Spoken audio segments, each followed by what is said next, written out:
Magandang araw sa inyong lahat. Ako ang inyong AI agent. Ngayon, sabay-sabay nating aaralin ang Digital Livelihood Philippines, DL-PHILs. Sa session na ito, mayroon kabubuang 13 modules at nahahati sa dalawang part. Ito ang part 1. Bawat module ay simple, diretso at madaling intindihin. Para sa pagtatapos ng training na ito, malinaw na sa inyo kung paano gumagana ang DL-PHILs at kung bakit ito mahalaga para sa mga Pilipino. Narito ang mga paksang ating tatalakayan. DL-PHILs Training Modules. Part 1, Module 1. Ano ang Digital Livelihood Philippines? DL-PHILs. Module 2. Bakit mahalaga ang savings sa mga Pilipino? Module 3. Bakit madaling gawin ang DL-PHILs? Ang 4 M's. Module 4. Vision at Mission ng DL-PHILs. Module 5. Paano kumikita ang DL-PHILs Module 6? Paano gumagana ang expansion ng DL-PHILs Module 7?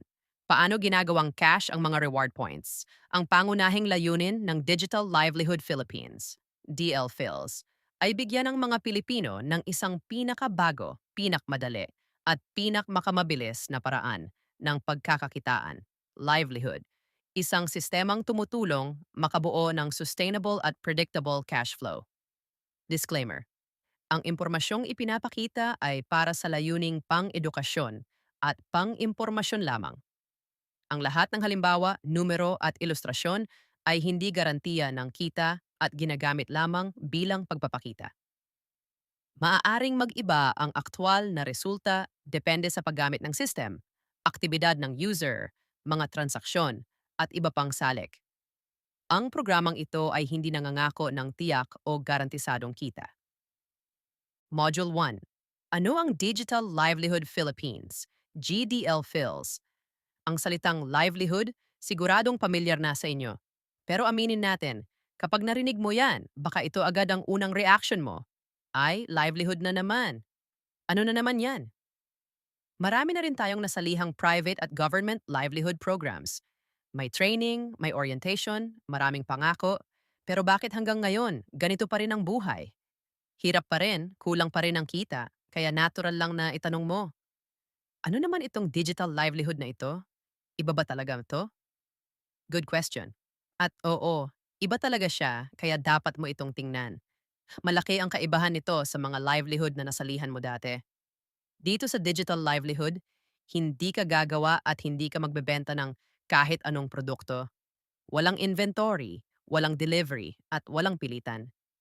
Purely digital lang siya, gamit lang ang cellphone mo. Ang cellphone mo kasi may kakayahan ng i-track ang mga gastos mo. Pagkain, bills, pamasahe, groceries, gamit ang Resibo Expense Tracking app. Napakasimple lang. Sa bawat gastos mo, i-record mo lang ang halaga at ipadala ito sa expense storage. Ganun lang. Ang mismong pag-track ng gastos mo ang nagiging livelihood mo. Ibig sabihin, ginagawa mo na ito araw-araw, nagbabayad ka, gumagastos ka, pero ngayon, may sistema na kung saan kumikita ka habang inaayos mo lang ang pera mo. Walang dagdag hirap, walang komplikasyon. Simple, practical, at swak na swak sa totoong buhay ng Pilipino. Ngayon, baka itanong mo, bakit ito ang napili nating livelihood? Simple lang ang sagot. Gusto nating magsimula sa pundasyon ng isang matatag na kabuhayan ng mga Pilipino. Ang tamang kaalaman sa pag-track at pag-manage ng kanilang pera at paggastos. Maliit man o malaki ang kita, kung hindi mo alam kung saan napupunta ang pera mo, para ka lang may butas na bulsa. Ganyan ang kaibahan ng mga successful na tao at kumpanya. Alam nila kung paano i-manage ang pera nila. Kaya sila nagiging financially stable at successful. Ito ang dahilan kung bakit ginawang digital livelihood ang expense tracking platform na ito para matuto ang mga Pilipino ng financial intelligence at financial literacy habang kumikita at nag-iipon sa mismong ginagawa nila araw-araw. Kaya tinawag natin itong ang pinakabago at pinakamadaling livelihood para sa mga Pilipino.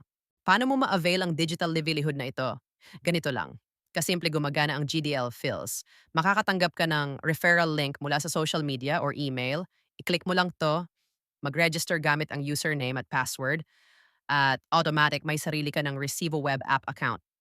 Libre ang registration, kaya pwede kang magsimula agad. Walang risk. Sa loob ng Resibo web app, may built-in expense data storage kung saan mo isisave lahat ng gastos mo. Dito mo rin mamomonitor ang spending mo, daily, weekly, monthly at yearly, kaya malinaw na malinaw kung saan napupunta ang pera mo. Sa dashboard ng Recibo web app, makikita mo ang mga pangunahing features ng system. Una, ang expense data credit. Ito ang available balance na ginagamit mo para ma-store at ma-send sa storage ang listahan ng mga gastos mo. Pangalawa, ang RP Comp, Reward Points Compounding. Ito ang reward points na natatanggap mo habang ginagamit ang system at lumalaki ito sa pamamagitan ng compounding program. Pangatlo, ang GP Comp, Gold Points Compounding. Ito naman ang bonus points na pwedeng i-convert sa gold points. And ang value nito ay USD-based, kasama rin sa compounding program. At panghuli, ang sales value. Dito mo makikita ang cash value ng lahat ng reward points mo na pwede mong i-view sa AI Pay at ready na for cash out. Para ma-activate ang GDL fills, bibili ka lang ng expense data credit. Parang bumibili ka lang ng internet data or regular load sa Globe. Pero ang gamit nito hindi para sa internet. Ito ay storage space para ma-store at ma-track ang lahat ng gastos mo tulad ng pagkain, bills, pamasahe, at groceries. Sa iyong dashboard, i-click mo lang ang store at lalabas ang mga expense data credit options, 10 piso, 50 piso, at 100 piso. Piliin mo lang ang gusto mong bilhin at bayaran gamit ang QR code e-wallet tulad ng GCash, Maya, at iba pa. Pagkatapos ng bayad, hintay ka lang sandali at automatic papasok ang expense data credit sa dashboard mo, ready na para i-store at i-track ang mga gastos mo. Sa madaling salita, habang gumagastos ka, lalo na sa pagbili ng expense data credit, nakakatanggap ka ng reward points. Para itong cashback o rebate at dito na nagsisimula kumita ang digital livelihood mo. Ibig sabihin, sabay kang kumikita at nag-iipon habang inaayos mo lang ang gastos mo. Sa mismong pagbili pa lang ng expense data credit, start na agad ang income ng GDL Fills. Ang DL Fills ay para sa kahit sino, empleyado, negosyante, OFW o kahit sino na gusto lang ng dagdag kita at ipon. Hindi ito kakumpetensya ng trabaho o negosyo mo dahil hindi ito sales-based. Ang kita ay nanggagaling sa pagbili ng expense data credit load na ginagamit sa Recibo app para ma-store at ma-track ang mga record ng iyong gastos, hindi sa pagbebenta ng produkto. At dahil digital ang platform, pwede mo itong gawin kahit nasaan ka sa mundo, bahay, opisina, probinsya o abroad. Module 2. Bakit mahalaga ang Digital Livelihood Philippines, DL-PHILs, sa mga Pilipino? Ang Global Digital Livelihood Philippines, DL-PHILs, ay ginawa para tulungan ang mga Pilipino na magkaroon ng dagdag na kita, extra income, lalo na upang matugunan ang kakulangan ng sahod kumpara sa tunay na gastusin sa araw-araw. Ayon sa mga ulat, ang average na kinikita ng isang single employee ay nasa 18,000 hanggang 20,000 lamang kada buwan. Ngunit ang karaniwang gastos ay umaabot na sa 25,000 hanggang 30,000. Ibig sabihin, may kakulangan na humigit kumulang 10,000 o higit pa bawat buwan. Sa madaling salita, mas malaki na ang ginagastos kaysa sa kinikita ng maraming Pilipino. Dahil dito, malinaw na kailangan ng karagdagang pagkakakitaan ang mga Pilipino, kahit 10,000 to 30,000 o higit pa kada buwan, para lamang makasabay sa pang-araw-araw na gastusin. Dito pumapasok ang DL Fills bilang isang praktikal na solusyon. Isa pang malaking problema ay ang kawalan ng regular na trabaho ng maraming Pilipino. Kaya inilunsad ang Digital Livelihood Philippines upang bigyan ng pagkakataon ang mga walang trabaho o may hindi regular na kita na magkaroon ng dagdag na pagkakakitaan gamit ang isang simple at madaling digital system. Module 3. Bakit madaling gawin ang DL Fills? Ang Digital Livelihood Philippines, DL Fills, ay sadyang dinisenyo para maging simple, practical, at madaling sundan. Kaya mayroon itong tinatawag na 4Ms. Una, mabilis magsimula dahil cellphone lang ang kailangan mo. Kahit nasaan ka, pwede kang magsimula agad. Ikalawa, maliit ang puhunan dahil pwede kang magsimula sa 100 peso lang. Kaya abot kaya ng karamihan. Ikatlo, mabilis ang expansion dahil digital ang sistema at walang limitasyon sa lugar. Pwede itong lumaki locally at globally. At ikaapat, madaling simulan dahil orientation at registration lang ang kailangan. At pwede ka nang magsimula kaagad. Bilang bonus, may pagkakataon kang kumita sa Philippine Peso at pati sa USD, kaya mas lumalawak ang potential ng iyong digital livelihood. Sa madaling salita, susundan mo lang ang 4Ms at siguradong ma-maximize mo ang DL Fills platform. Kapag tama ang paggamit ng system, madali mong maaabot ang income potential na pwede nitong ibigay. Module 4. Vision Mission. Vision, isang Pilipinas kung saan ang bawat gastos ay nagiging ipon at kita at bawat pamilya ay may access sa simple, digital at sustainable na kabuhayan. Mission: bigyan ng mga Pilipino ng isang hassle-free digital livelihood na ginagawang savings at income ang pang-araw-araw na gastos sa pamamagitan ng matalinong expense tracking at automation. Module 5. Paano kikita ang iyong Digital Philippines? Ang DL Phils, Digital Livelihood Philippines, ay kumikita sa pamamagitan ng reward points na pwedeng i-convert sa cash savings. Sa tuwing bumibili ka ng expense data credit load, kahit gastos siya, may balik ka pa rin dahil may kaakibat itong reward points compounding, RP Comp. Halimbawa, bumili ka ng 100 expense data credit load. May capacity ito na hanggang 20,000 halberd na halaga ng expenses na pwede mong i-store at automatic makakatanggap ka ng 20 RP Comp. Para bumili, punta ka lang sa Recibo Points dashboard, i-click ang store, piliin ang expense data credit, at mag-proceed sa checkout. Doon, makikita mo ang QR code. Simple lang ang payment process, buksan mo ang GCash, Maya, or iba pang e-wallet, itap ang scan, itapat sa QR code, ilagay ang amount, halimbawa 100, at i-click ang transfer. Pagkatapos ng bayad, hintay ka lang sandali at automatic maglo-load ang binili mong expense data credit sa dashboard mo. Sa transaction na ito, agad-agad, kikita ka ng 20 reward points at makikita mo dito sa RPCOM. Paano ipadala sa data storage ang listahan ng mga gastos? Madali lang. Kapag gusto mo nang mag-record ng gastos, i-click mo lang ang e-file sa iyong dashboard at lalabas itong spend e-filing. Makikita mo ang available balance ng expense data credit load mo. Sa tuwing may gastos ka, enter mo ang amount dito, halimbawa 100 peso, maawas ito sa balance mo. Mo ilalagay ang lahat ng ginastos mo. Kikita ka ng 10 reward points. Pagkain, bills, pamasahe, groceries, at iba pa. Pag na-save mo na ang entries, automatic itong ipinapadala sa data storage at nabawas sa expense data credit load mo ang nagamit na space. Kung marami ka pang gustong i-record at kailangan mo ng mas malaking storage, bibili ka lang ulit ng expense data credit. Ganun lang kasimple. Makikita mo ang report ng iyong mga gastos, click mo ang report, at makikita mo itong graphic report. Habang araw-araw mong ginagamit ang system, tuloy-tuloy din ang pasok ng reward points. Ang GDL Phils ay isang simple pero matalinong digital livelihood.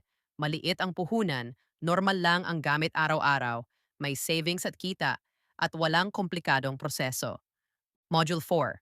Paano ang expansion ng iyong DL Phils? Alam naman natin, kahit anong negosyo, limitado ang kita kapag hindi nag-e-expand. Ganito rin ang design ng Global Livelihood Philippines, DL Phils. Para lumaki ang income at dumami ang reward points, kailangan talagang mag-expand ang iyong digital livelihood. Ang maganda, simple lang ang expansion ng DL Phils. May dalawang pangunahing paraan kung paano ito lumalago. 1. Personal Build-Up Outlet, Group 1. Kapag nakita mo na kumikita ka na sa DL Phils, natural mo itong i-share sa pamilya, kaibigan at kapitbahay. Sharing lang, walang bentahan at walang pilitan. Ipapakita mo lang na kumita ka sa pag-track ng gastos at libre ang registration. Sino ba ang tatanggi kung madali at walang risk? May mga virtual meetings at orientations na pwede mong imbitahan ang mga kakilala mo. Hindi mo na kailangang magpaliwanag dahil may system at training na nakaprepare. Kapag nag-sign up sila gamit ang referral link mo, automatic nagiging personal outlets o branches mo sila. Ito yung Group 1 mo. 2. Network Build-Up Outlets, Groups 2-5. Habang ang mga nasa Group 1 ay nag-e-expand din, kusang lumalaki ang network mo. Ang mga outlets na binuo nila ay nagiging network outlets mo. Ito na ang Groups 2 hanggang 5.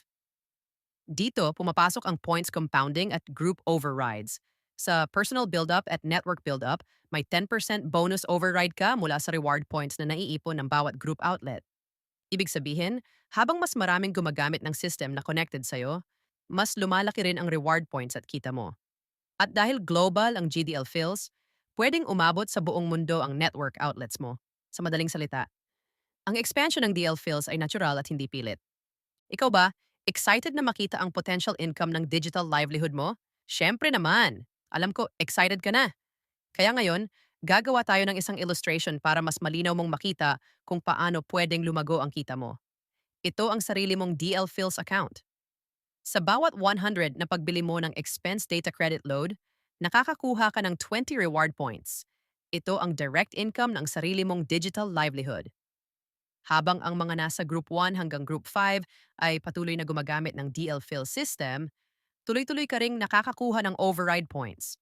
Ibig sabihin, habang lumalawak ang network, dumadami rin ang reward points at kita mo. Ito ang tinatawag na group overrides. Kahit hindi mo na sila personal nakakilala, may share ka pa rin sa activity ng buong group. Group 1, Personal Group Build-Up. Ito ang direct outlets mo. Halimbawa, may 5 DL Fills accounts outlets kang personal na na-register. Kung bawat isa ay nakaipon ng tig 100 points, ang total points ng Group 1 ay 500 points. Dahil may 10% override, kikita ka ng 50 bonus points. Group 2, simula ng network build-up. Sabihin nating ang Group 1 mo ay nakapag-build ng 25 DL Fills outlets. Kahit hindi mo sila personal na kilala, may kita ka pa rin mula sa points nila. Kung ang total group points ay 20,000 points, may 10% override ka, kaya kikita ka ng 2,000 bonus points. Group 3, pwedeng umabot sa 125 account outlets ang nakakonect sa'yo. Kung nakaipon sila ng 100,000 points, may 10% override ka, kaya makakakuha ka ng 10,000 bonus points. Group 4, pwedeng umabot sa 625 account outlets ang nakakonect sa'yo. Kung nakaipon sila ng 1 million points, may 10% override ka, kaya kikita ka ng 100,000 bonus points. Group 5, pwedeng umabot hanggang 3,125 account outlets ang nakakonect sa'yo. Kung nakaipon sila ng 5 million points, may 10% override ka, kaya kikita ka ng 500,000 bonus points. Kabuuang potential override bonus 612,000, 50 bonus points. Ang total potential earn reward points ay mula sa 100 peso na pagbili ng expenses data credit at 5 direct outlets. Kaya ito, di ba? Note lang, ang mga numbers na ito ay for illustration purposes only, maaring mababa o mas mataan pa, depende sa user's transaction. Module 5. Paano gawing cash ang mga reward points? Ang pag-convert ng iyong reward points papuntang cash ay simple lang. Ang bawat isa ay bigyan ng AI Pay Web app at dito ninyo makikita ang lahat ng inyong gold points na pwedeng i-convert to cash. Paano gawin ito? Pumunta ka muna sa iyong dashboard kung saan makikita mo ang kabuuang reward points na naipon mo mula sa sarili mong digital livelihood at mula rin sa mga group outlets, GP Comp. Halimbawa, kung mayroon kang 612,050 reward points, RP Comp, maaari mo itong i-convert sa gold points sa pamamagitan ng pagbenta nito sa GP Comp Exchanger. I-click mo lang ang Sell at automatic kang dadalhin ng system sa GP Comp Exchange kung saan makikita mo ang current exchange value ng iyong reward points. Kung ang kasalukuyang halaga ay 2 cents per point, today's price, at inilagay mo ang 612,050 reward points, automatic ipapakita ng system na makakatanggap ka ng 12,241 gold point sales value. Pagkatapos nito, ipoprocess ng system ang conversion kung saan ang 1 gold point ay katumbas ng 1 peso, kaya ang kabuuang halaga ay 12,241 peso. Mula rito, automatic namang ibabawas ang tax at service fee. Halimbawa, kung may 10% tax at 5% service fee, may kabuuang 15% deduction. Kaya mula sa 12,241, ang net amount na matatanggap mo ay 10,404 peso. Makikita mo ang halagang ito na pumasok sa iyong AI Pay account. Kapag pumasok na ang amount sa AI Pay, pwede mo na itong i-redeem papunta sa iyong GCash, Maya, o GoTime e-wallet. Sa loob lamang ng 24 hours, ang cash ay available na at pwede mo nang gamitin. Maraming salamat sa panonood. Ang part 2 ng training na ito ay susunod na.